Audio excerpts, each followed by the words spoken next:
السلام علیکم ورحمۃ اللہ۔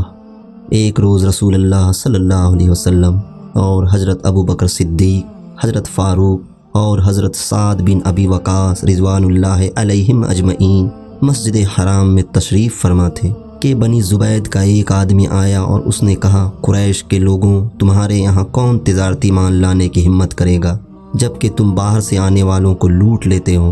حضور صلی اللہ علیہ وسلم نے پوچھا، تم پر کس نے ظلم کیا؟ اس نے کہا، ابو الحکیم یعنی ابو جہل، اس نے میرے 3 بہترین اونٹ خریدنے کی خواہش ظاہر کی۔ اب اس کے مقابلے میں کوئی شخص ان اونٹوں کو اس کی لگائی ہوئی قیمت سے زیادہ پر خریدنے کے لیے تیار نہیں ہے، اور اس قیمت پر فروخت کر دوں تو سخت نقصان اٹھاؤں گا۔ حضور صلی اللہ علیہ وسلم نے اس سے 3 اونٹ خرید لیے۔ ابو جہل دور بیٹھا ہوا خاموشی سے یہ ماجرا دیکھ رہا تھا۔ حضور صلی اللہ علیہ وسلم اس کے پاس تشریف لے گئے اور فرمایا، خبردار، جو تم نے پھر کسی کے ساتھ ایسی حرکت کی جو اس غریب بدو کے ساتھ کی ہے، ورنہ میں بری طرح پیش آؤں گا۔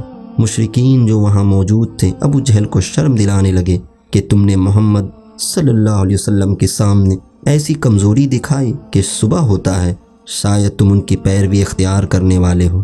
اس نے کہا، بخدا میں ان کی کبھی پیروی نہ کروں گا، مگر میں نے دیکھا کہ ان کے دائیں اور بائیں کچھ نیزہ بردار کھڑے ہیں، اور میں ڈرا کہ میں نے محمد صلی اللہ علیہ وسلم کے حکم کی ذرا بھی سرتابی کی تو وہ مجھ پر ٹوٹ پڑیں گے۔